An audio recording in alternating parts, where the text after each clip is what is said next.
already time for us to start the program.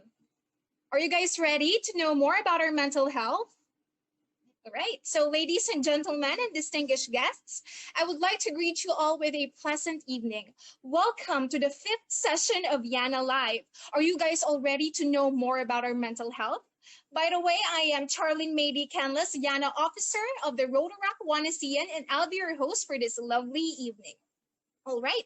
So viewers all around the globe, please, I'm encouraging you to comment down your questions below because after the discussion, our speakers will address them. All right. So before we dig into the actual momentum of the event, let me give you a brief background about the YANA project. All right. So the global pandemic COVID-19 lockdown measures gave birth to the project You Are Not Alone, or YANA. It is a Southeast Asia mental health initiative where it strives to pioneer an integrated effort of various leading mental health awareness in the NGOs in the region. So YANA responds with three-pronged initiative.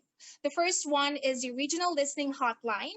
The second is the ongoing online educational workshops. And the third one is a localized grassroots outreach in every ASEAN country. So if you're going through a tough situation right now and you need someone to talk to, YANA is there for you. You can always message us on our FB page, You Are Not Alone Southeast Asia Mental Health Initiative, in order to be connected with our representatives. Because guys, you do not deserve to suffer in silence. Always remember that you are not alone. All right, without further ado, let's begin. First of all, I would like to thank everyone for tuning tonight for the Project YANA You Are Not Alone, for a clear overview of depression and anxiety disorders. This event is in partnership with the Youth for Mental Health Coalition Incorporated, a youth-led nonprofit volunteer organization of mental health advocates, service users, and young professionals. We would also like to give our special thanks to COPE UP Psychological Society, Anxiety and Depression Support Philippines, and Mental Health Awareness. Tonight, we're going to talk about a very sensitive yet very significant topic. And I believe, guys, that this will also serve as an eye-opener to our viewers for tonight because it's all about depression and anxiety, right? So I think it's time for us to call for our first speaker for tonight. Are you guys excited? Comment down below. All right, so he is a registered psychologist working in a university with students. Part of his work is to provide counseling to students, interact with external clinicians to manage cases, and hold sessions to educate students, parents, and faculty members about mental health issues. And runs the mentoring, guidance, and counseling office. He also volunteers as a psychologist for psychotrauma cases for indigent clients at another university-based psychological clinic in Manila. In the same facility, he is also involved in the training of other mental health volunteers and volunteer counselors and psychologists. Being a registered pharmacist, he integrates his training in the field of pharmacy in his psychology practice. Currently, he is involved in a grant-funded research on internet behavior of young people, particularly the phenomenon of fear of missing out, or FOMO. In his leisure time, he reads nonfiction, tries to learn guitar, wow, does Zoom catch-ups with friends, update himself on the latest charts on Spotify, and looks for the next good zombie movie or series. Everybody, let us all welcome Mr. Floyd Batongbakal. Thank you very much, Charlene, and good evening to our viewers for tonight. And I'll be talking about the basics of depression, which is, as you've said, a sensitive topic, but a topic that is really worthy of discussion nowadays. Now, it's one side of the spectrum of mental health. It is a condition wherein just like physical health, it's something that puts us in a place wherein we suffer distress and other forms of symptoms. Now, for me to be able to discuss that, let me just load my slides for this evening. Here it is. Okay, so we're going to talk about this depression, what, why, and how to deal with it. But before I proceed, Charlene, is it am Yes. I coming through clearly? My audio is Yes, clear, sir. right? Okay, thank Yes, you sir. very much. Thank you. The first question that people usually ask, but I think many people are very familiar with this nowadays, is what is depression? Although many people talk about it, still there are a lot of people who think that it's just in the mind.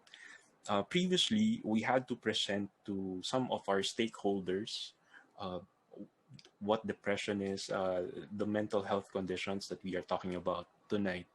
And when we did many research about it, we have seen that in the Southeast Asian region, we are quote unquote, some people, I heard someone said this, no, oh, we're luckier because our rate of depression and other mental health conditions are lower compared to other regions. And I said, wait a minute, we have to evaluate that statement. Why?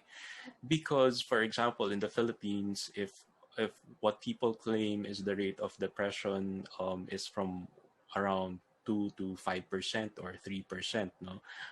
But if you're going to look at the numbers, the population, that's like we have like 108 million people here in the country. No? So what's 3% of 108 million, right? So that means uh, millions of people in the south are actually suffering from this. No? And in the Southeast Asian region, as as part of the bigger global global arena, we are actually one of the fastest rising in terms of population if we're going to lump together all our populations. Now, so we're not talking about just like 10 million population or 30 million. The Southeast Asian bloc is more than that. No, it's hundreds of millions of people. Now, even if we say that there's a small population of people suffering from this in terms of percentage, that's actually millions. No, millions already.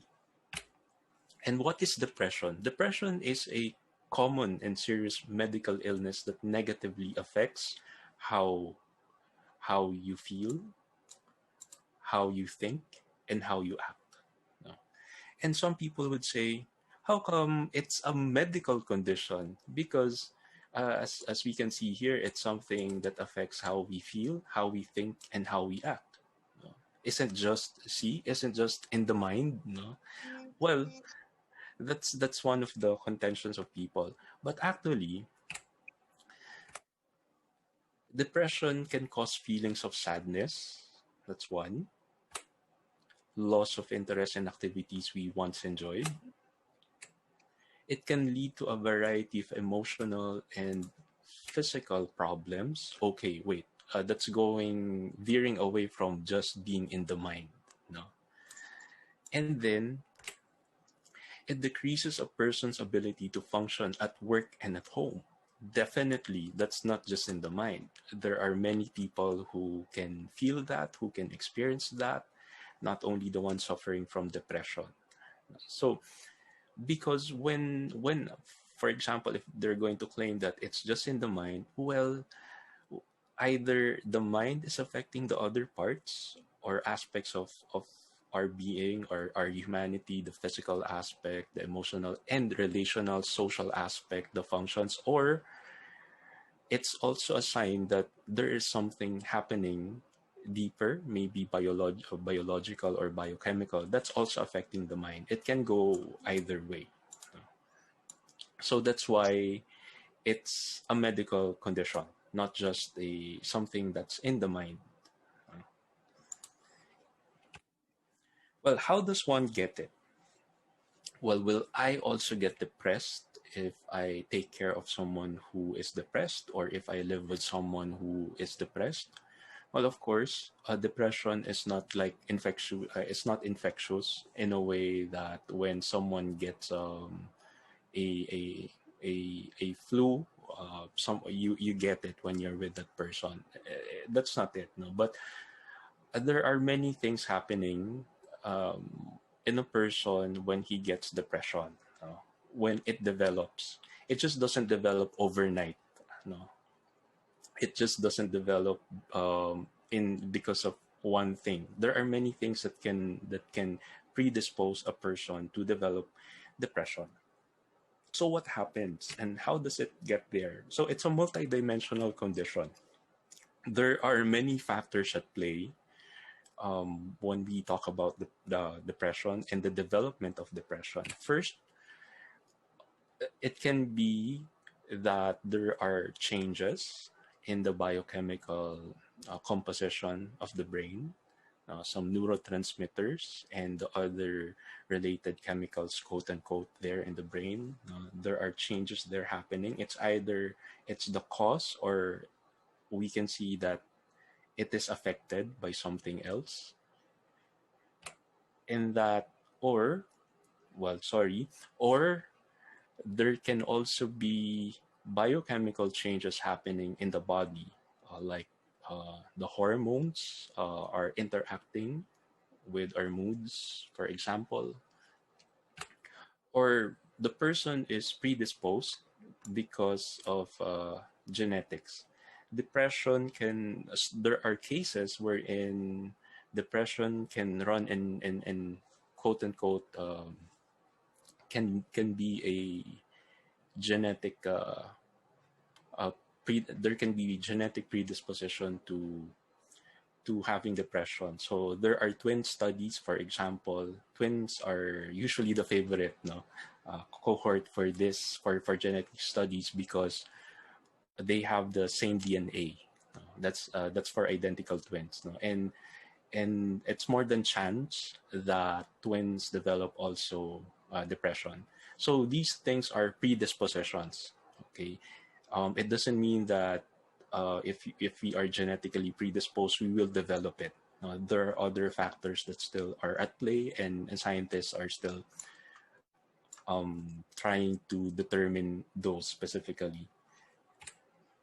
So there are biochemical, personality, and genetic factors that can lead to depression. The other side of it is our lifestyle, how we interact with our environment. No, but when I talk about environment, we talk about the people around us, the events that happen around us, the physical condition of the place we are in. Right now, for example, the environment has changed for many of us because of the lockdowns. So the change is a bit difficult to adjust to for some people, or well, not some, but many. So that's an environmental factor. How we interact with the environment can also lead to depression. So all of those interact with each other, and because there are differences with each one, with each person, some people can develop depression and others may not develop it. But what we see here is that a person with depression have these aspects of his life or her life affected. And why should I care? So I think that's one of the main questions, no, that we ask. Why should I care, no, about this depression thing? I've talked to many people who experience depression, or their family members experience depression. Many times I've heard them say, I never thought it would happen to me, or I never thought it would happen to my friend or a family member. By that comment, we can already see that they really never, quote unquote, well, not to judge them, no, but they really, really, as they said, thought about it, that it would happen to them. Right now, there was a parent that I talked to once, and the parent accompanied the child to a psychiatrist, and then he told me, You know, when I went to the clinic of the psychiatrist in the waiting room, I was surprised because many of the patients waiting there are in the age of the 20s and early 30s. No? Because he thought that before it would be people in their 40s and their 50s, but now what's happening is that there are more people actually experiencing this.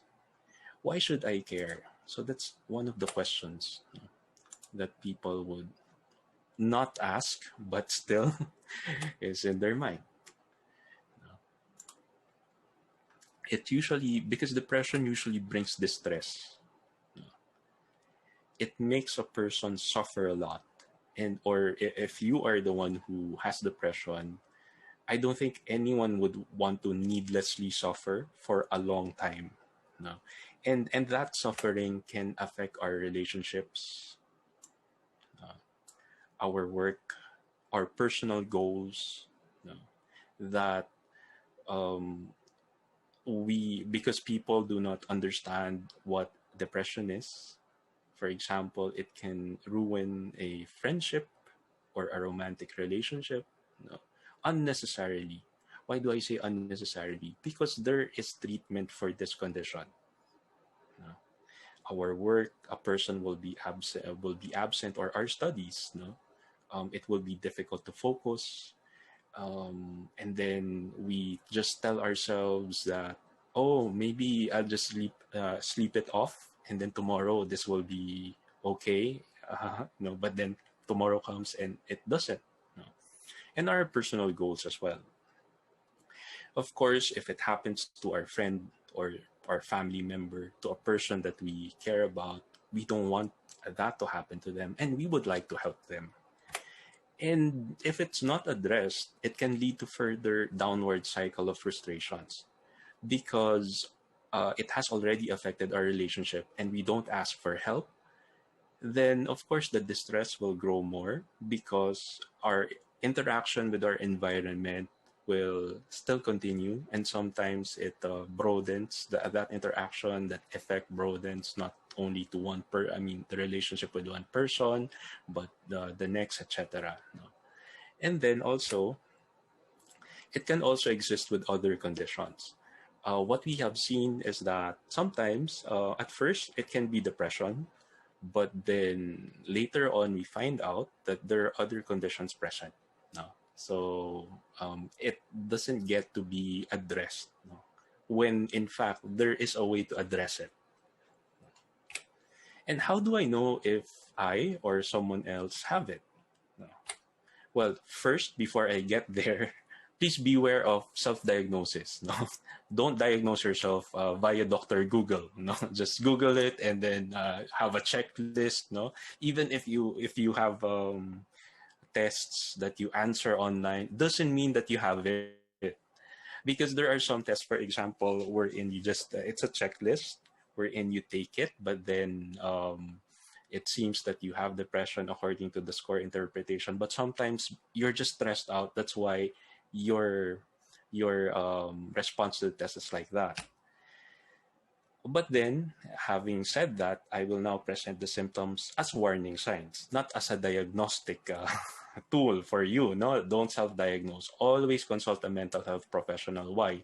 Sige, I think I'm running out of time, but I'll try to go through this concisely. Why go to a mental health professional? You know us in the mental health profession, we also go to someone else because we have what we call confirmation bias. What is that?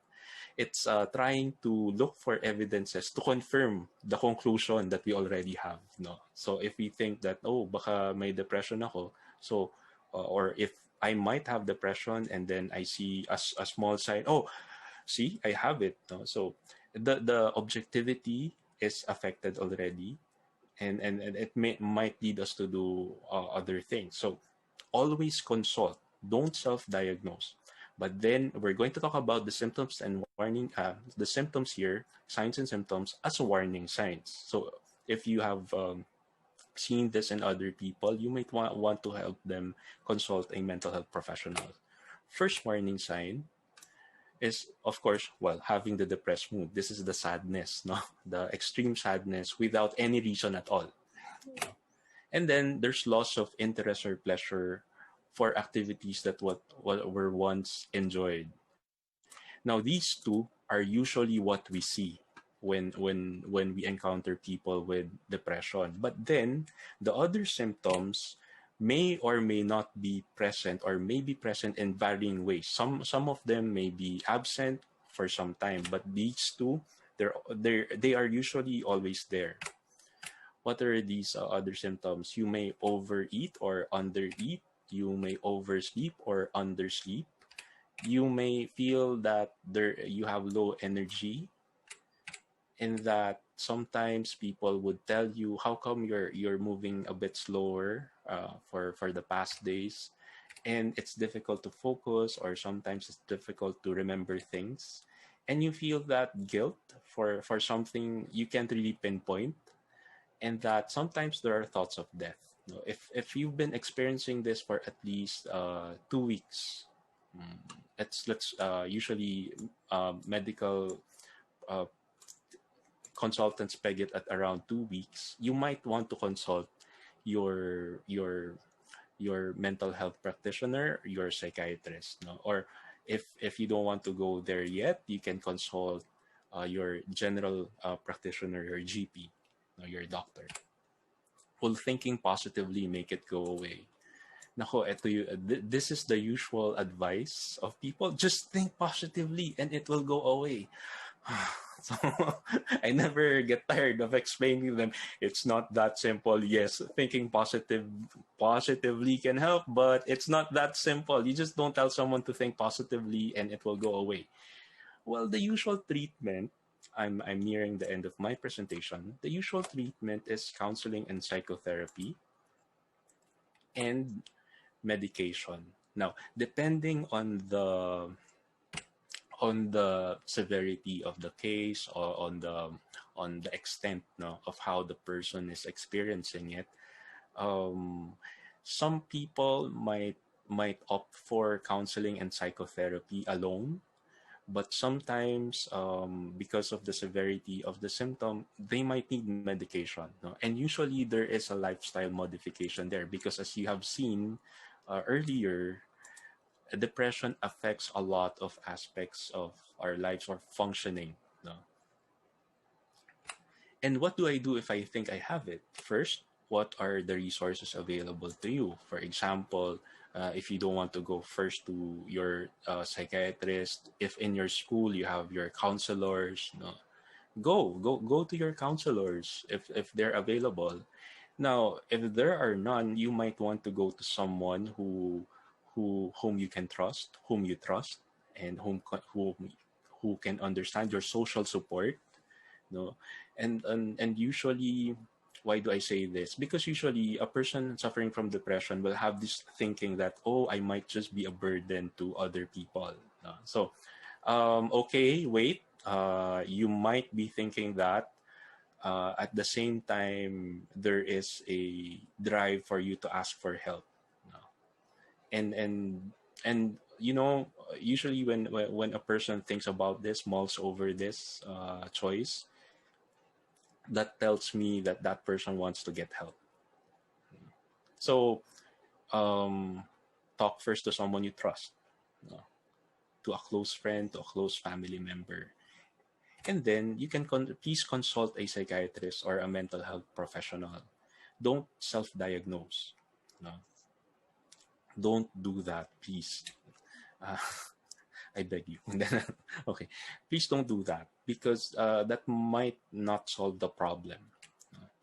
And with that, I'd like to thank you. So I was given this time to just explain it. Later, we will have our question and answer, so I can explain more.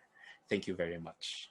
Okay, all right. Thank you so much for the very informative discussion, Mr. Floyd. Thank you. You know, depression is really a common mental disorder where 264 people of all ages suffer from depression. Can't you believe it, guys?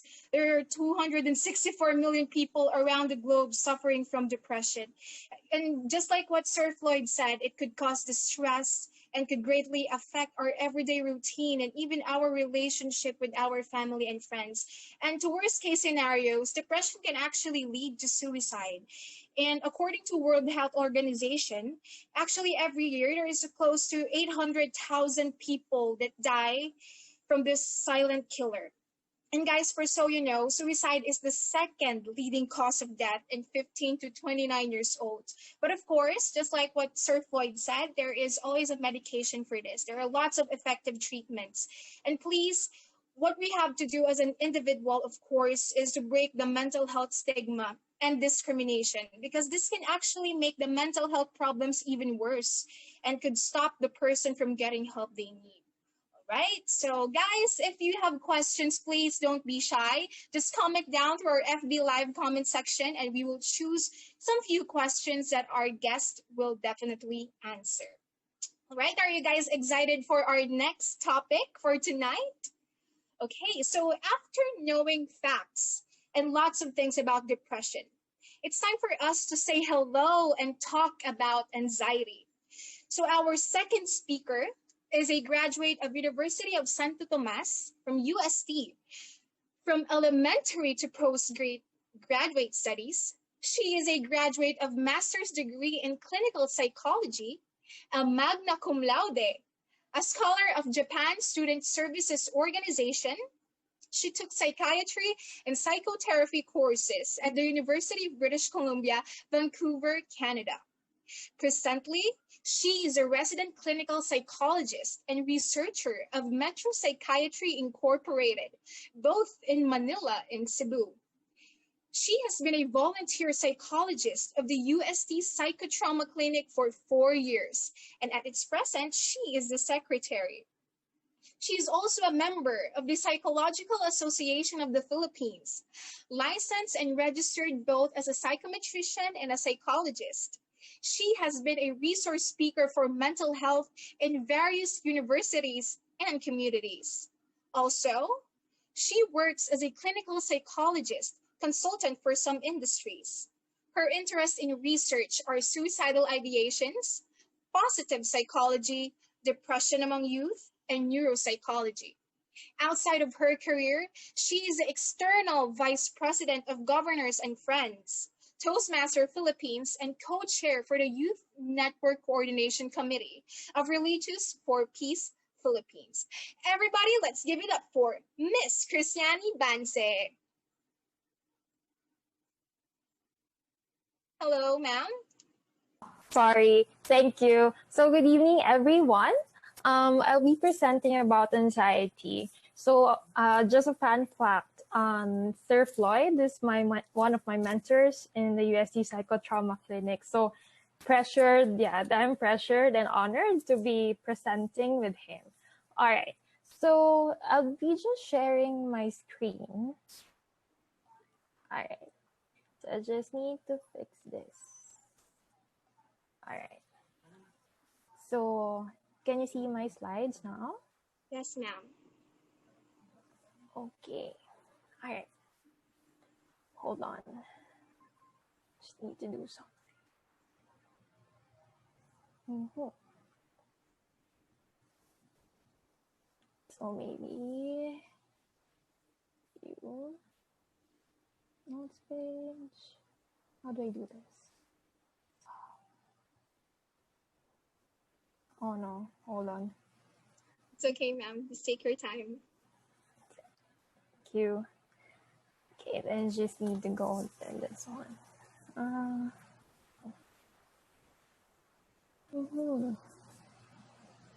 It's taking time. What's the window? It's not.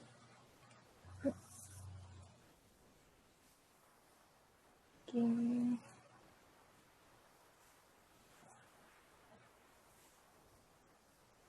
Hold on. I just need to do something. I just need to share my slide. Then it's presenting now. Right.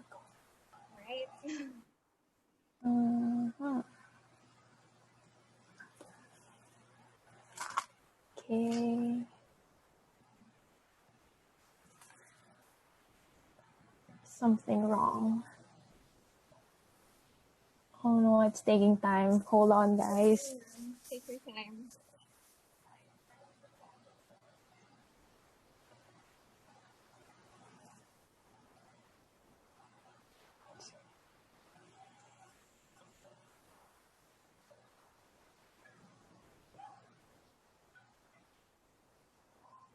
Okay. Oh no, it's the same.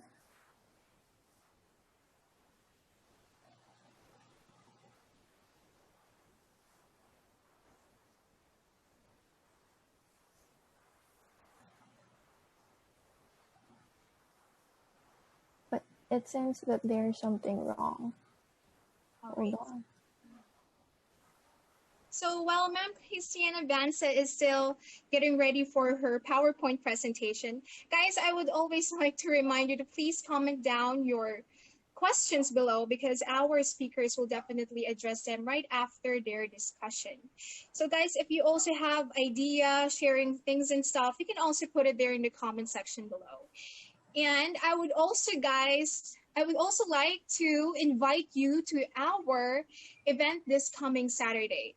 So the YANA team or the YANA project will going to have a event or a workshop on Saturday. So it is actually a suicide first aid workshop that will be held on September 12th, Saturday. So it's from 2 p.m. to 4 p.m. And guys, there is also a Google form that you can find in our FB page, Rotaract Wanasian. And guys, please register because it's definitely free. It's very informative and very important, guys. So please don't miss the opportunity. I think it's, sorry. Already. Okay. Okay. Oh no.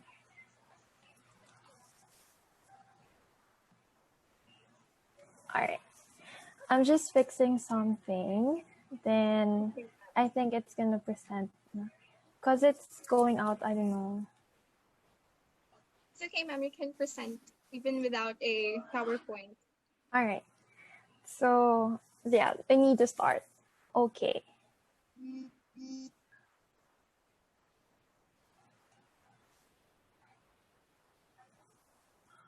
So apologies for this. It's okay, ma'am. We understand.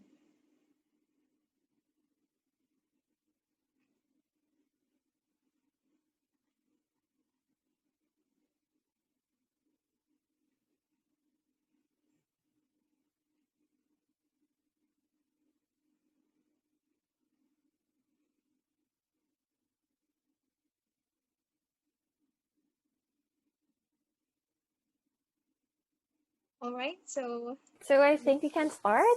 okay. You can see and you can hear me. Yes, Okay. ma'am. All right. So at this point, I'll be sharing with you anxiety and its disorders. Okay. So recently, at this point, World Health Organization calls on the Southeast Asian nation to focus on mental health. So it's just recently, actually, the article was published July, if I'm not mistaken, July 2. So you see, at this point, it's really a big call for us. Mental health professionals, and also, of course, those people who help with us. All right. So according to a research, actually, and it says that in Asia, there are multiple functional syndrome that are common anxiety presentation. So what does that mean? That there is a need that these syndromes should be understood and specifically assess and address them.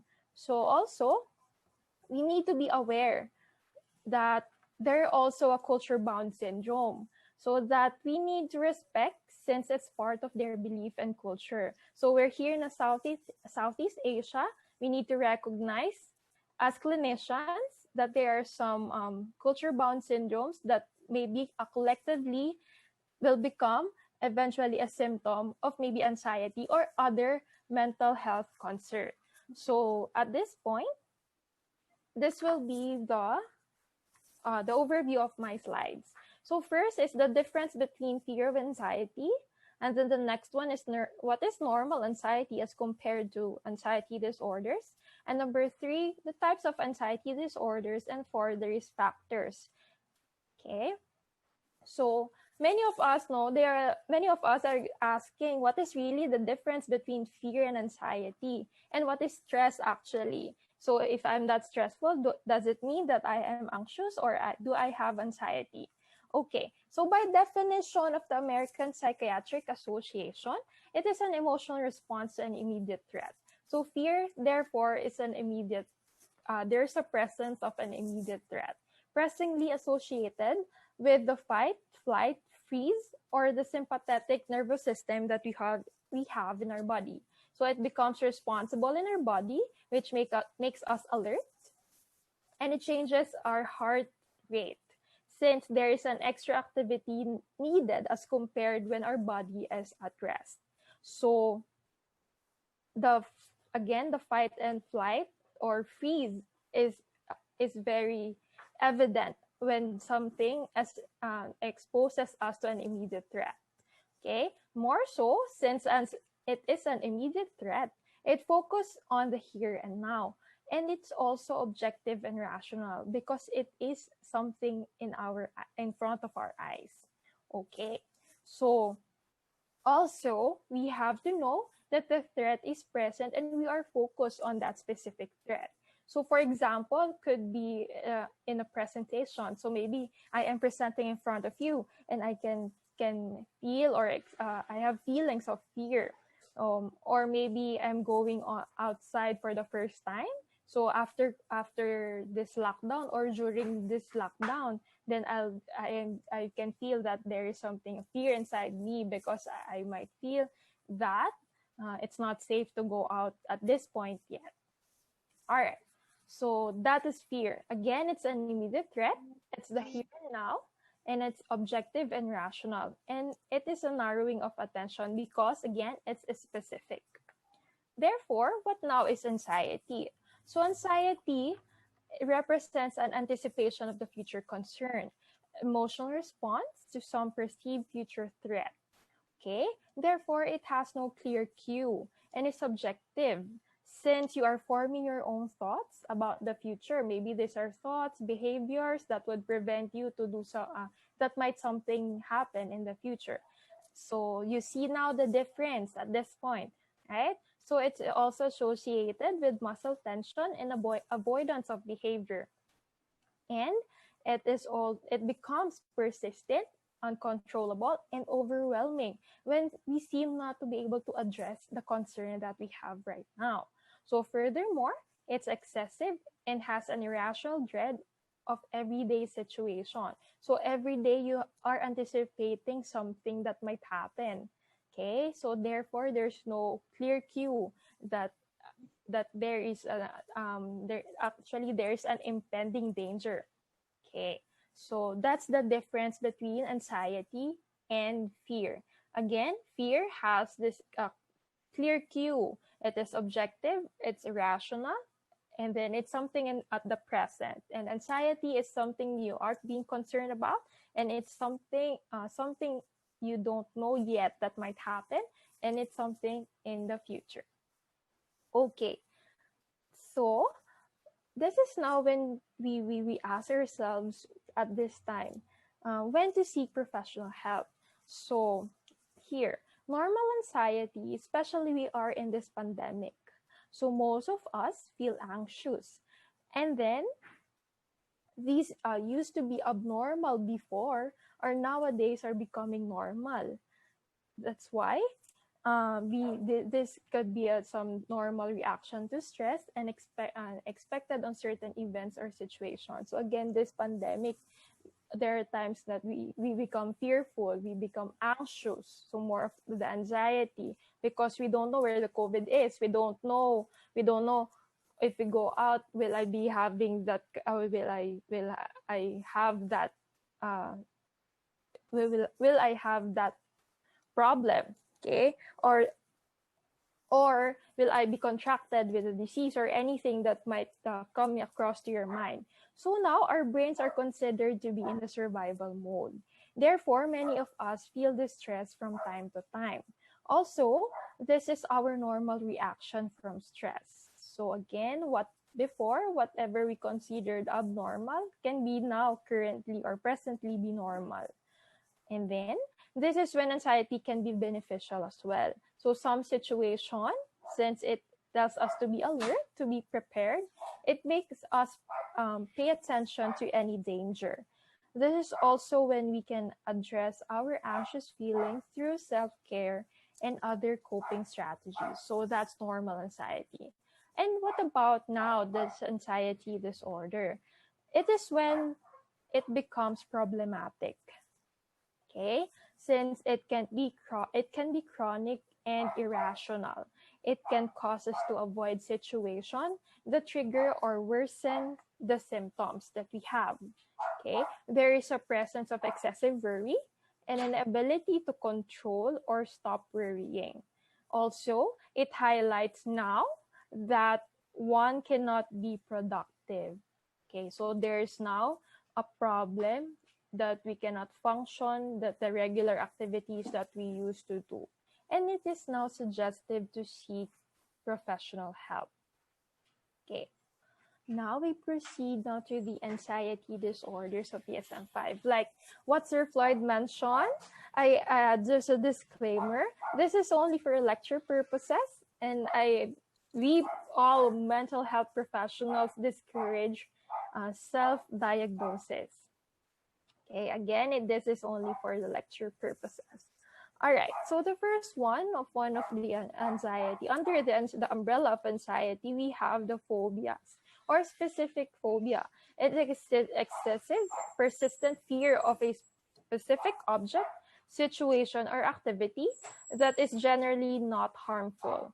It is provoked by exposure and will try to avoid that specific object, situation at all costs. For diagnosis, it requires at least 6 months, which characterize on the said 3 symptoms: specific fear, fear, anxiety provoked by exposure, and avoidance. So what could be, when you want to know about, there are a lot of phobias actually. You can search on the internet. So you can have the fear of cold, you fear of water, and the like. So you can see it there. So for example, what could be an example of specific phobia? A person could probably have a fear of heights. So this is what we call acrophobia. So if he or she applies for a job that requires going up to high-story buildings, most likely this person will reject the job because he or she has a phobia or a fear of heights. So now you see it, right? Okay, these are the common, when you look at it, there's the common major specific phobic category. So there's a natural environment type, animal type, medical treatment type, and situation. So when you have fear of blood, you're hemophobia, as they say. When situation, claustrophobic, in small, enclosed and small spaces. All right. Next up is generalized anxiety disorders. So this one involves that there is a persistent and excessive worry that interferes with the daily activities. Aside from the worry and tension, physical symptoms can also be present. So what are these physical symptoms? So it can be with this in a form of restlessness or agitation, feeling fatigue, you feel tired the whole day, inability to concentrate with your activities, irritable, experience of more sleep or less sleep. And also now for the diagnosis, it requires at least 6 months, persistent and excessive anxiety and worry, at least 3 mentioned of the symptoms a while ago. Okay, but the highlighting one is it has a persistent and excessive worry that interferes with the daily activities. All right. This one is a panic disorder. So the core symptom of the panic disorder is recurrent panic attacks. So it's an overwhelming combination of physical and psychological distress. Okay. So during the attacks, several of these symptoms occur in combination. So palpitation, pounding of the heart, sweating, sensation of shortness of breath, chest pain, trembling, shaking, nausea, or something has to do with our abdomen, feeling dizzy, the like, chills, the realization, the personalization, and also there's a feeling of numbness. Okay, fear of dying or fear of losing control. Okay, so at this point now, it requires a recurrent panic attack. Okay, at least 4 of the symptoms which I mentioned earlier, and at least 1 panic attack is followed by at least 1 month of the following symptoms. So these are persistent worry about consequences, concerned or worried about additional panic attacks. Okay, so therefore they have been experiencing a panic attacks for a month already. And then the next one is maladaptive change to avoid attacks. So again, but when we say panic attack, it is something uncued. You don't know where will it occur. Okay, just how you'll be feeling those kinds of symptoms. Okay. So the next one is agoraphobia. Is the fear of being in a situation where escape might be difficult or help might not be available when panic symptom occurs. The fear is out of proportion, thus they actively avoid these kinds of situation. That's why they tend to stay at home. So these situations are using the public transportation, being in open spaces or enclosed places, standing in line, or being in the crowd, or being outside of their houses, and they will be going outside alone. So they become so serious that a person wouldn't leave again the house, because that's where they only feel safe. Okay, so the next one is social anxiety disorder. So this discomfort arises of feeling of discomfort arises from being embarrassed, humiliated, rejected, or looked down in social interaction. So people try to avoid these kinds of situation as long as they might do something active, something that is not related of being alone at the present. So if they will do it, it will cause so much anxiety. So for example, if you're gonna meet new people, also when you go outside, as if you don't want to eat alone. You feel like anxious, maybe people are looking at me while I'm eating, so that's what you're thinking. But you just need to eat and focus on your food, right? So but that one is, you feel anxious, you're not comfortable in eating alone, and also a fear of public speaking, so for at least 6 months. All right, so this one is the separation anxiety disorder. So now this discomfort is excessively fearful about the separation from those whom whom he or she is attached. And surprisingly, now it's regardless of age. So for children, at least 4 weeks, they feel that there's a dysfunctionality now, that they cannot do their work, that they cannot be productive, they cannot do they cannot attend school because the parent or any significant person that they are form attachment with left him or her. So again, for children, at least 4 weeks, and adults, at least 6 months. So again, there's interference in functionality, and physical symptoms of distress often develop in childhood, but can be carried through adulthood. Okay, so it starts from the childhood. All right. So what are the risk factors? So some of the risk factors was already discussed. So maybe I'll be mentioning some of it again. And maybe an additional information. So at this point, the anxiety disorders are currently unknown.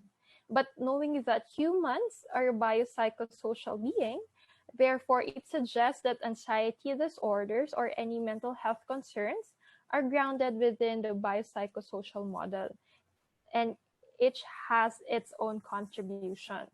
For the biological factors, genetic factors can contribute. Levels of neurotransmitters or brain dysfunction can be a factor. So maybe your amygdala already released a good amount or a bigger amount of cortisol. That's why you feel stress. Okay, and also the levels of neurotransmitters. So when you have high serotonin levels, therefore you also have a difference now in your mood levels and other neurotransmitters. And also the norepinephrine, which activates our fight flight response. So it's again related with anxiety. So when you have high levels of it, you are now unable to relax your body, not able to be calm. Okay. So for the psychological factors, could be a contribution of high level of stress, frustration, trauma, or abuse. And also for social cultural factors, especially what's happening at this in this current situation that we have. So we have the war, unemployment, it's also a pressing concern, the unemployment. So we need to take note of that. How do these people take care of their mental health? Because that mental unemployment is also increasing, and also the power. So of course, when you have the resources, when you have the other gifts of you for to live in each day, so therefore you're at a good and right hand at the present. How about those people who don't have that? So we need to take care of their mental health as well. So these are the contributory factors, again, the biological, psychological, and sociocultural factors. So for the treatment, so it was mentioned a while ago by Sir Floyd, but of course it has a different approach when it comes to anxiety. So it'd be medications as well.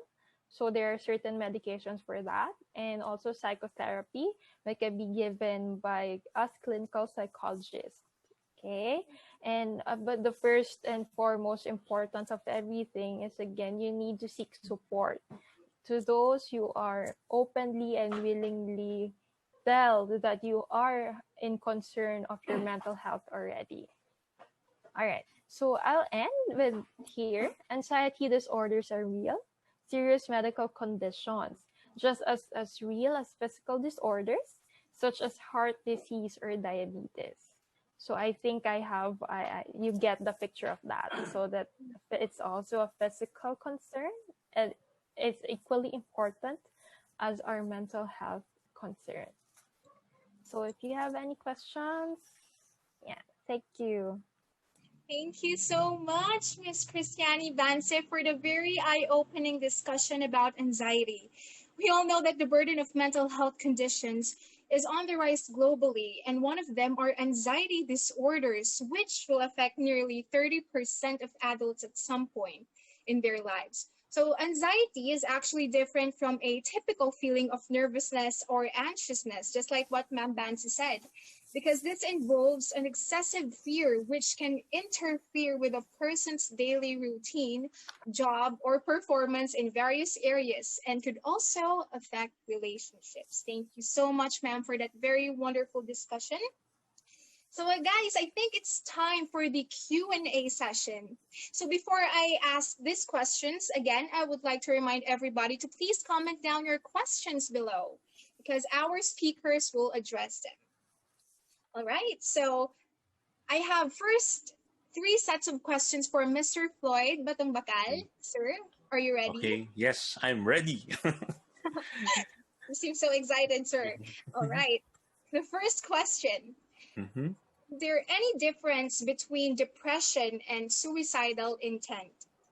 Okay, is there a difference between depression and suicidal intent? Okay, let me clarify this first. Not all people who commit suicide have depression. Okay, there can be other factors that can lead to it, that can make them really emotionally in a state of really emotional distress at that time. However, I would say that some, but not all, although not all, some cases, part of the symptomatology of depression is thinking about death or risk taking one's life. So there are many levels of that. First, it's a low risk, moderate risk, or high risk, now, which I think you will be providing in your suicide first aid course. later on. I mean, in the coming days. Um, when we say it's low risk, uh, there is a thought of it of doing it, but there's no plan yet. No. As the plan increase, I mean, becomes more concrete, then the risk also increases. Um, not all people who have depression will reach that point, but then we can never be too sure. So it's good to also monitor that. No, did I answer it enough? But Yes. also, I would like to endorse. I'm very happy that you're doing that workshop. No, on the first aid for addressing suicide. Thank you so much, sir, for answering the first question. We all know that actually most of the people thought that depression and suicidal intent are just the same. I think most No. of the people know that. Mhm. They think that if a person is suicidal, they think that that person is depressed. So yeah, I think it's Mhm. better for us to know the difference between the two before we conclude. All right. For the second question, Question. sir, since the sadness is one of the common Mhm. features of depression, when will be the time that the person shall visit a physician? Okay, that's a very good question because well, we get that a lot. No, what am I just sad or am I already depressed? When it's sadness, there are three things that we have to consider. First is there is an objective cause of sadness. For example, a person lost his job. I think that's really, I mean, a reasonable uh, object of sadness. No? So the cause is there. It can also be grief, no? that we lost someone. Second is once that is resolved, the sadness usually recedes. It might not go away totally. In the case of grief, for example, it will still be there. No, it's just that the intensity will decrease. No? Um, and then the third thing that we have to consider is the reaction. Is it proportional? For example, if I lost a pen, there's no pen. No? I'm trying to look for one. No? If I lost a pen, would I be as sad as when I lost my job? No, if it's not proportional, then there it's already a red flag or a warning sign. No? Now, when do we go to the doctor? Well, in our class, I just remembered, no, the slides that I presented, the definition of depression earlier came from the American Psychiatric Association, no, so from psychiatry.org. No, I might be accused of plagiarism, so I was revising it, but the part of the slide, I don't know what happened. No, it was erased. Now going back, um what are the four Ds? I would like to quote our mentor, the mentor of mentors, no? In the psychotrauma clinic and in the UST graduate school, Dr. De Guzman, Rosalito De Guzman, would always point out to us four Ds, no? The four things when to consult a physician. First is the distress level. The first D is distress. How distressed are you? How distressed does it make you feel? The second D is dysfunction. No? If it already affects your relationships, your work, your studies, or any aspect of your life, that may also be an indicator that you need to go to your physician, visit a physician. Number three indicator, well, actually with the first two, that's already an indicator. I would tell them, oh no, I would tell my students or my clients, wait, you consult first a psychiatrist, no, to determine if we need medication for this one, depending on the symptoms. That's why, again, as I've said, please consult your mental health professional. No? And then the third D is deviation. Is this something that you used to have that is really quote unquote usual for you, or is this something that you're experiencing now and people or an average person, will he experience this or will this happen to that average person? That's deviation. And the third one is duration. How long has this been happening to you? Maybe if it just happened to me that I got so sad for one day, maybe I'm just stressed. Maybe I'm just tired. No, but if I don't want to see people or talk to people for more than a week or 2 weeks, around 2 weeks, and I really do not talk to people within those 2 weeks, the duration, then that's also a concrete sign or a red flag that something's going on, and better consult a doctor, better if psychiatrist. So, um, does that satisfy the question? Sure. Yes, thank you so much. Okay, Mm. for the last question, sir. Well, Mm. the last question from me, and then there will be another questions from the audience. Mhm. Okay, so for the third question, sir, if a person seems to be troubled, is it safe to ask if they're thinking about hurting themselves? Can asking increase the danger of suicide? Okay, the World Health Organization already clarified that no, it's not going to increase the risk of suicide. In our experience, when we ask that question, many times the person feels relief.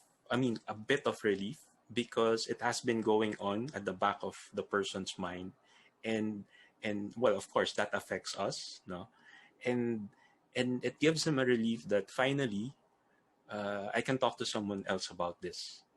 I think the question is also more on the person asking, because there's I mean, for example, I've been talking to mentors and faculty members, no? And we told them no, it's not going to increase the risk if you ask them.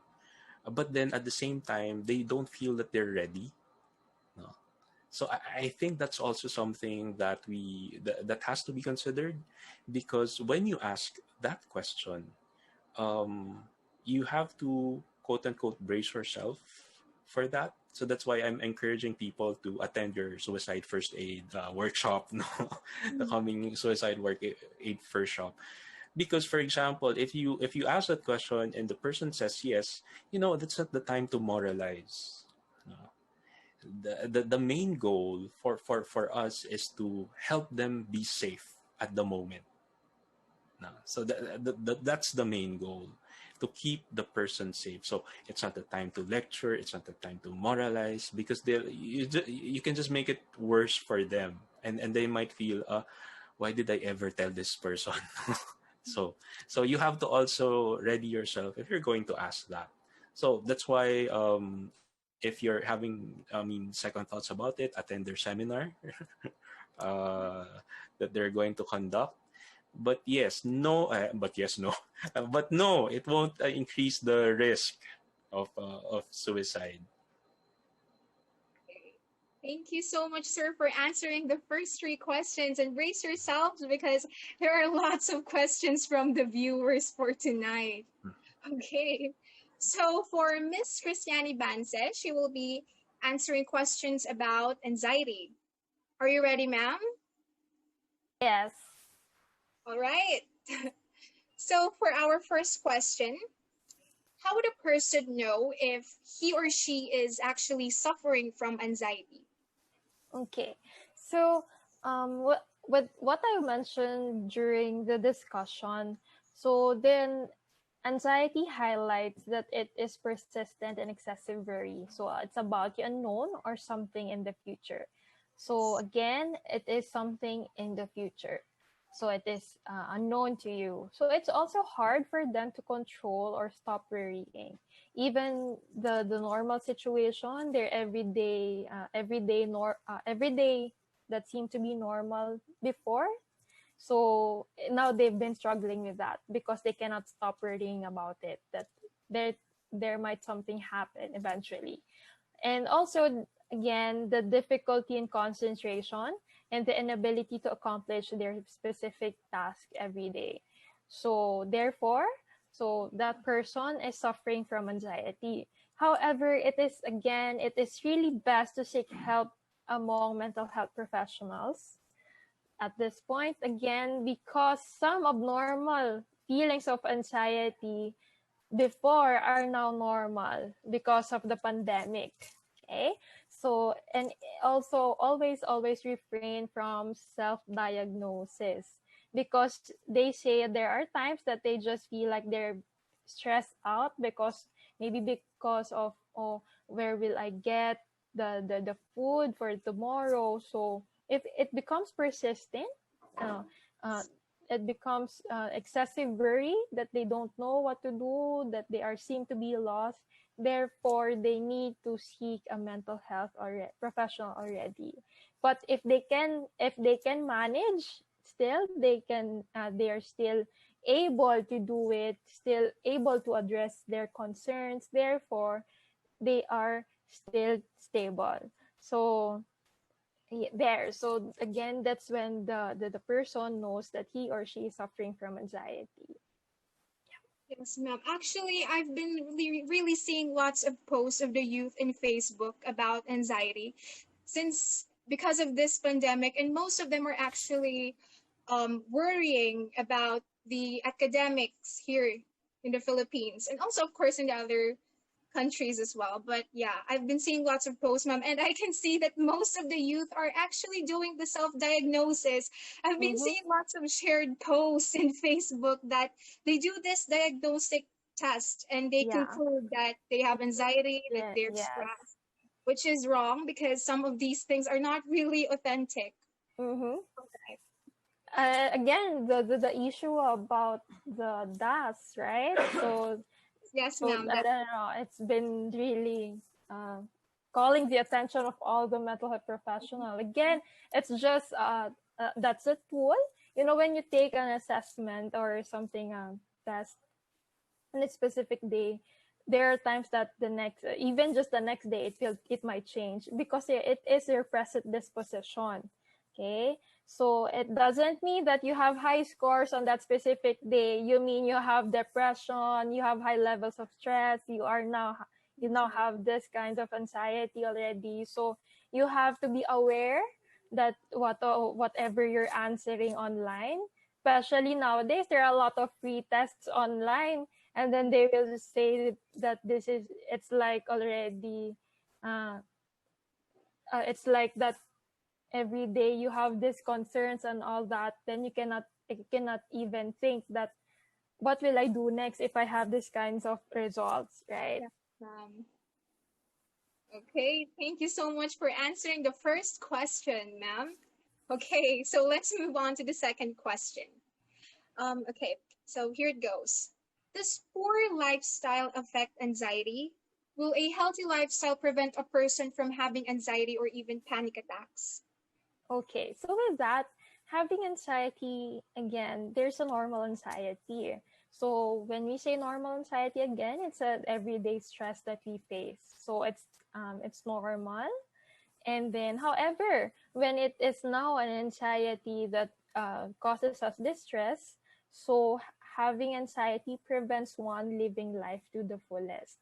So again, just like physical health, it's equally important as mental health. So thus, poor lifestyle affects anxiety. And also, I ended with the quote, right? That anxiety disorders are just real, like having diabetes or heart disease.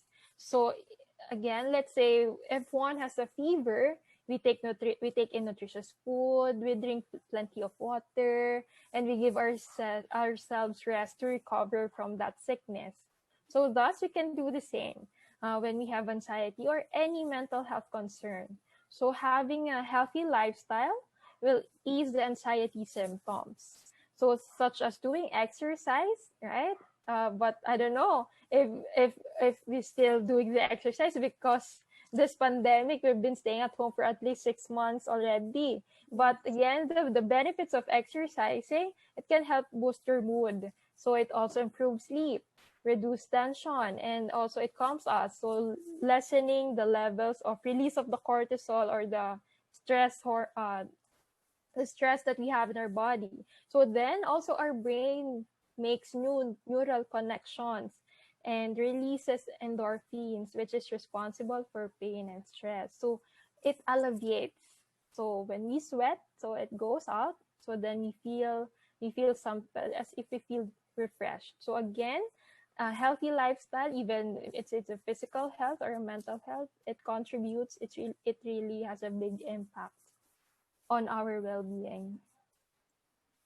Okay, all right. Thank you so much, ma'am. Yes, that's totally true. It's very important for us to have a healthy lifestyle, especially in the time of pandemic right now. Most of the people are just slacking off. But of Mm-hmm. course, these people could have other reasons. But yeah, a healthy lifestyle it really matters because health is wealth. It actually affects all the contributing factors. All Mm-hmm. right. Thank you so much, ma'am. And okay, for the third question. Mm-hmm. Okay, so Sure. this question, ma'am, is actually asked by most students right now because of the back to school thing that they're actually worrying. So, for school professionals, what can you advise to overcome the back to school COVID-19 anxiety? All right. So at this point, though, since the question is about school professionals, then I'm taking the perspective of the teachers. Okay. So it's really important for the teachers and some of sorry the it's really important for the teachers to know, and first of all to understand their role and what is not, okay, when it comes to the mental health of the students. So I'll at least try to speak, maybe if someone asks a question regarding the back to school COVID-19 anxiety among students. So at this point I'm taking the perspective of teachers. Okay, so for the teachers, it's important to understand your role, and again, what is not your role. So it therefore puts a boundary of what is expected of you and what are you expecting of yourself as a teacher. And the second one is acknowledge that you may be working from home, or at times you need to report for school, and this may seem new, right? When we're working online, actually we're having this virtual classroom. So as teachers, we do all have the questions. How do we address the everyday struggles of our students? How should I just deliver my lecture, or should I do something new so that I can get the attention of my students? So those are the questions that you have in mind. But first of all, you need to acknowledge that this is new. However, the second one, although that this is new, you have to bridge your traditional classroom to the virtual learning environment. Okay, so maybe the students were your previous students or your current students. So how you interact with them, it's just you're doing it online. Just bring it again at the virtual classroom. And also, you have to think that we're all in this together naman, right? So it's very important to know that you're not alone. So there are also teachers, especially those teachers who are already of age. They're trying. There are a lot of news. There are a lot of articles. They even the I think the oldest one that I saw, I think it's somewhere in the United States, that he's working 95 years old, but he's trying to learn how to use a computer just to deliver his lectures. So that's amazing. So we also need to feel the same as if we are connected, that they also have the same concerns as us, like us. Okay, lastly, we need to connect. So it reminds ourselves that we are also a vital part of the school. Of course, there's no school without teachers, right? And there's no school without students. And also you have to connect as well with the stakeholders of the school, especially the parents. They also have their own concerns. But again, going back, you need to put on your boundaries. So you need to understand what is your role. What is your role for mental health as teachers? Okay. Again, you need to acknowledge that this is new. This is new. And then there are a lot of questions in mind. And again, the bottom of everything, we are all facing this COVID, and we have the same concerns after all. So second is to bridge.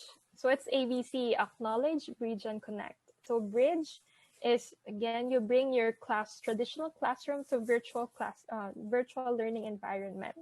And lastly is connect, as your role is very important for the school and you have to take part of it. Okay. All right. Thank you so much, ma'am, for answering these first three questions. Okay, so it's time for us to answer. It's time for you guys to answer the next questions from the viewers. All right. So the first question that we chose is actually for Mr. Floyd. Mm-hmm. Right. So these questions are from Jeric Torno and Monique Orcales. Mm-hmm. So, how can we encourage those who feel like experiencing depression or any concerning mental health issue to seek for professional help? If it sounds expensive and even the materials that is being used to them for interpretation are not always accessible. Wow, that's really a very difficult question.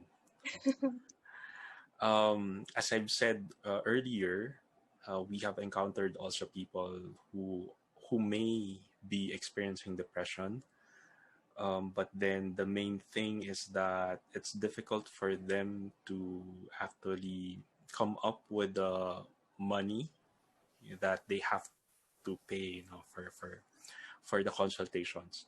First, as I mentioned earlier, what are your other resources for now? Okay, this is just a stopgap measure. I'm not saying that don't consult. In the end, we will have to consult now, but as a stopgap measure, perhaps turn to your social support first. No. And this is now the time to really turn to people whom you have healthy relationships with. It may be a family member, it can be a friend. No, now the thing is the difficulty that we have seen really with convincing people to consult mental health professionals is this thought of I might be a burden, I might be burdening them. If you're the one trying to convince the person to seek professional help, you don't have to contradict that outright. No? Perhaps you have to listen to them. No? First step is listening, and then next is that try to see if there are risks involved. For example, is there a a tendency for suicide or hurting other people? No, if that's already the case, you have to act. You have to act. And then third, sometimes it's not really not being able to go. Sometimes, but there are really times that really it's difficult for them because, for example, some people would go to the doctor if they have diabetes or hypertension. It's really many times it's the appreciation of the condition. It's they don't think yun nga, that's it. They think it's only in the mind. Perhaps if we talk to them and listen to them, after talking to them and listening to them, let's just ask them, okay, with what's happening to you, with this things that you're experiencing, what are the other things? How does happening to you, or how does it affect your life now? Of course, we have to be ready to help them, no, if we're going to ask that, no, question, and then to help the person see. I mean, help lang, help. No, don't point it out outright. No, you might make it worse for them. No, just try to explore with the person how it's affecting them, and usually they have the sense that wait, it's already affecting the things that I hold as important in my life. So accompany them. Don't get tired of accompanying them. Uh, and then at a certain point, well, if there are very low risks, no, at a certain point, perhaps most likely they will be convinced to go, as long as you're there and accompanying them. Now, on the other hand, as someone who's helping, I have to also say that, as what Kia had said earlier, we have to know our limits as well. There are things that we can control. This also applies to the pandemic, to be aware of the things that we can control, the things that we can only influence, and the things that are out of our control. When there are things already that when we always think about the things that we cannot control, we ourselves might get frustrated with helping, with addressing what's happening now in the pandemic. No, let's try to concentrate on what we can control. What can we control? Our reactions, our actions. What can we influence? I mean, our dealings with other people. We cannot control other people. We can influence them by talking to them, by listening to them. And we do that. If there's extra help, for example, I've got a case wherein a relative actually paid for the consultation, no? And that's also what we do when, for example, we are short of cash, because in the Philippines, our health insurance doesn't take care of everything, right? No, so if we're short of cash, perhaps we can seek for help, family members, our friends. No, it's the same. If we need attention, medical attention for other conditions, we also do that, right?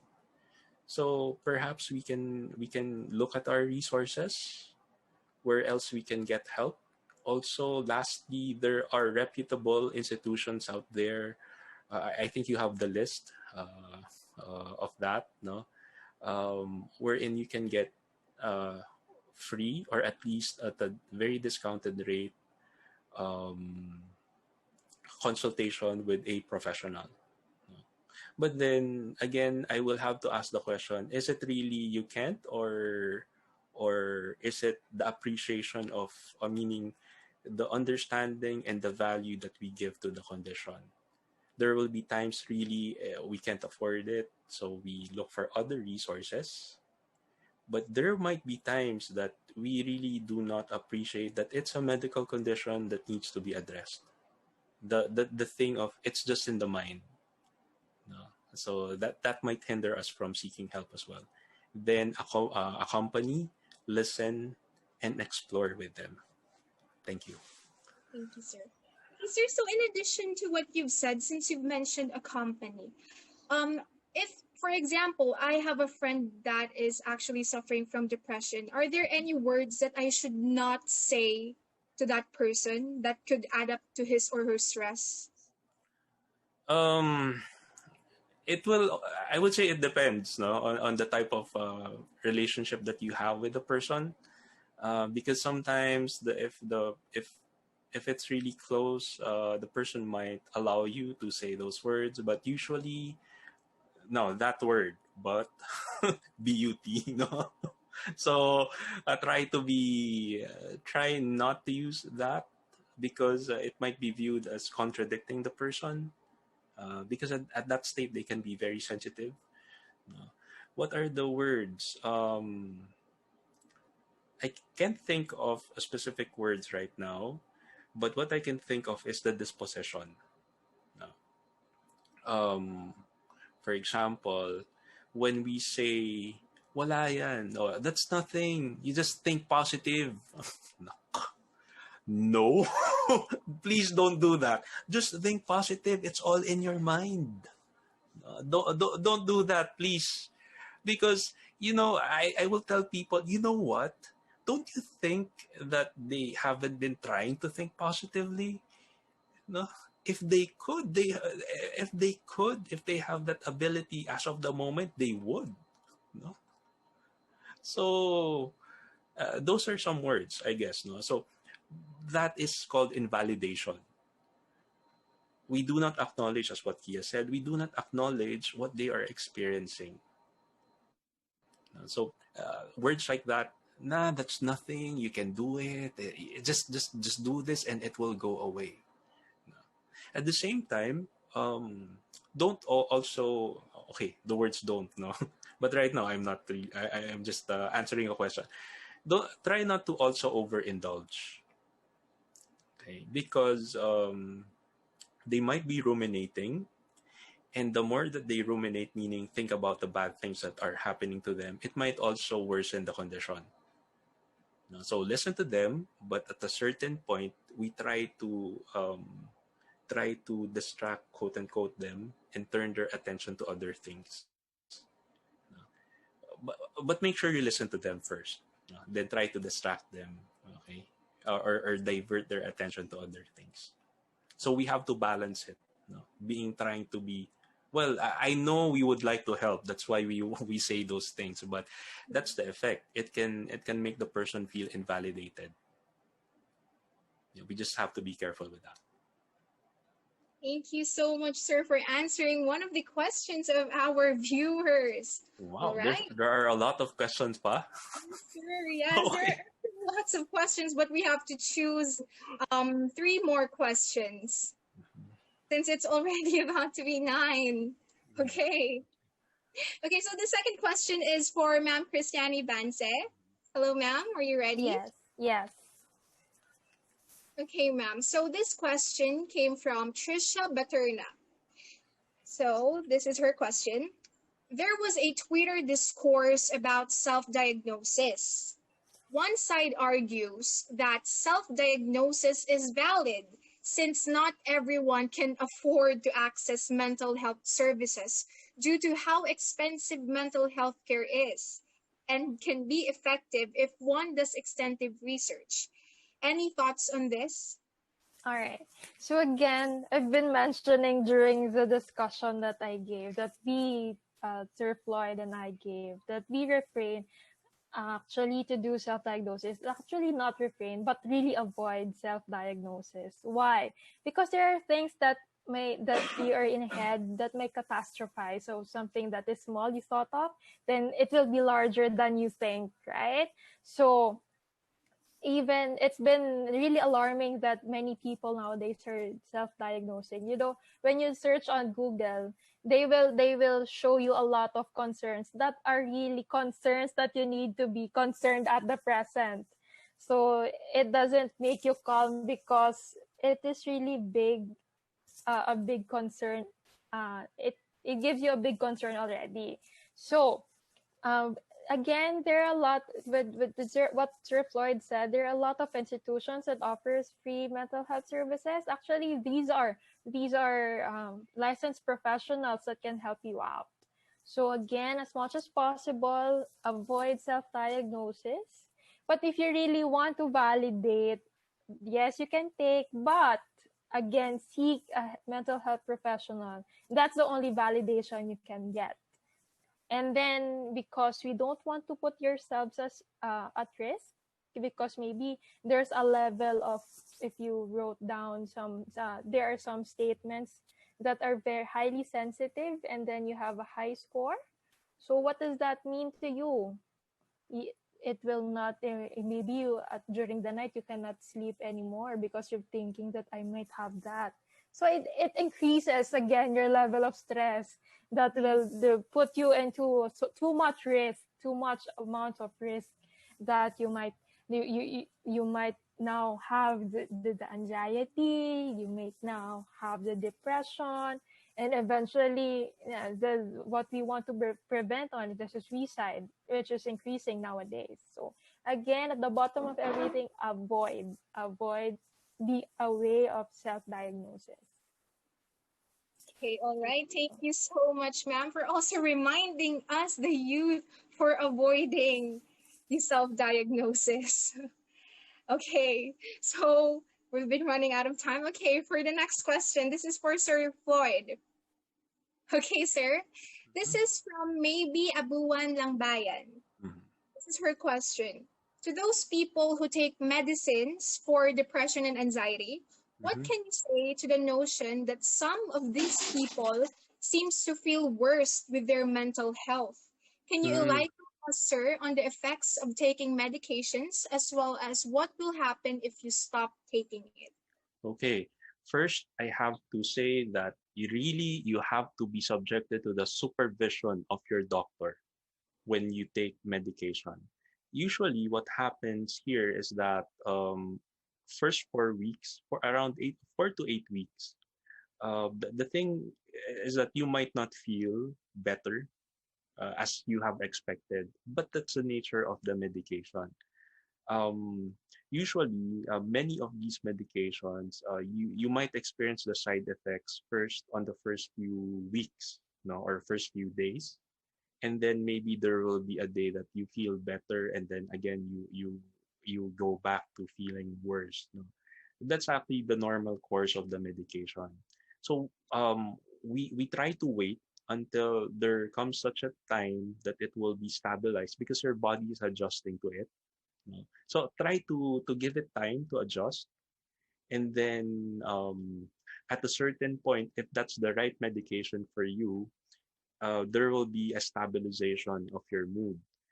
Now, if in the course of the of experiencing the side effects, there will be side effects that may put you in danger or other people in danger, contact your doctor right away so that they can evaluate if you still need to continue with the medication, because there will be times that your doctor will change the medication depending on your reaction.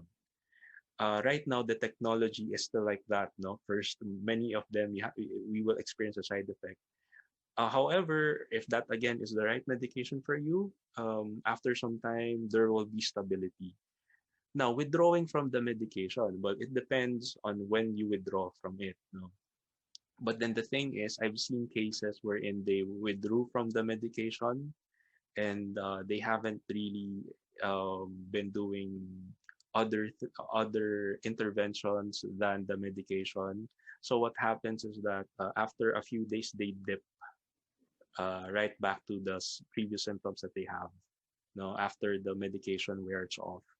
No, so before you get off the medication, always consult your doctor, because there will be times that there's what we call tapering. No, there will be times when your doctor can say that, okay, maybe you can get off the medication, but then we'll have to do it gradually so that we avoid that kind of reaction when there is a resurgence of the symptoms of the previous symptoms. No? It might not be as worse as before, but still significant. So the main point here is that always work with your doctor, with your physician. There. Did I miss something? No, sir. You've answered it. Thank You've you. answered it fully. Thank you so much, sir. I hope that answers your question. Okay. For the last question for tonight, for Ma'am Kristianni Bance. Okay, ma'am. So this is from Mel Javier. Does high functioning anxiety exist? I have been reading Mm, articles, materials about this, and I'm kind of conflicted about this concept. okay. So, um, uh, okay. So I'm thinking high functioning anxiety. So I'm not so sure. So of what context was he thinking? But again, but in terms of diagnosis, when you look at it in the DSM-5, there's no actually such thing as high functioning anxiety. So it is not, that's a first. Okay, I want to emphasize on that there is no high functioning anxiety among the diagnoses that we have. So maybe you mentioned in that context, maybe you're experiencing too much of the anxiety. So maybe it has physical symptoms already, and also the emotional or maybe the psychological symptoms. So it really crosses or overlaps already. So that's what I'm thinking about high functioning anxiety. And I cannot say so much on that because I'm not so familiar, but that's what came into my mind when you say high functioning anxiety. So maybe there's a high level of stress and anxiety that they experience. So maybe that prevents them from healing. So I think that's what I can say about it. Okay, all right. Thank you so much, ma'am, for answering the questions. I guess that this is, we're already about to end our session for tonight. So, Mr. Floyd Batongbakal and Miss Kristianni Bance, thank you so much for answering the questions of our lovely viewers. And we appreciate the time and knowledge that you imparted us. It's truly an eye opener. And by your discussion, I believe that we'll be able to break the barriers and stigma in mental health. Right. So, guys, for the viewers, if you are from the Philippines and you or someone you know is experiencing symptoms of any mental health condition or any psychological distress, you may contact the NCMH Crisis Hotline at 0917 899 USAP 8727 or 77989 USAP 8727. So guys, in case of an emergency, please call your local emergency hotline and or proceed to your nearest hospital.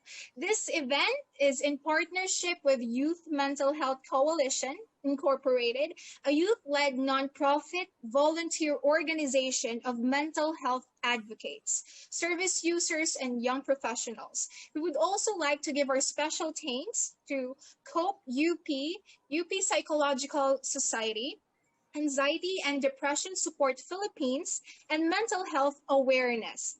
And guys, don't forget to like the Y4MH or the Youth for Mental Health Coalition's Facebook page to know more about their events this week. Pinned there is a calendar of events for this month. And to our amazing viewers, we appreciate the time, ears, and eyes that you lend in watching this fifth session of YANA Live. We are hoping to connect with you soon again. Don't forget to like our FB page, Rotaract Wanasian, and You Are Not Alone, Southeast Asia Mental Health Initiative, and click the bell button in order to be notified for our upcoming live streams and projects. And guys, we are also inviting you to our Project YANA workshop. It's a suicide first aid workshop on September 12th, Saturday, from 2 p.m. to 4 p.m. There is a Google form there in the comment section below. And guys, please join us. It's definitely free. I believe that every one of us can save a life. All right, guys. So again, thank you so much for tonight. Just always remember that you matter, every life matters, mental health matters, and Project YANA is here to help you. We're always ready to listen and give you a helping hand because you are not alone. Thank you so much, guys. Have a good night, and we will see you all again soon. Goodbye, guys. Thank you. Thank you, sir. Thank you, ma'am. Thank Thank you. you. Thanks a lot. It's really an opportunity. Thank you. Thank you, Charlene. Sir Floyd, thank Thanks. you. Thanks, Kia, Charlene, God bless po. Aliana.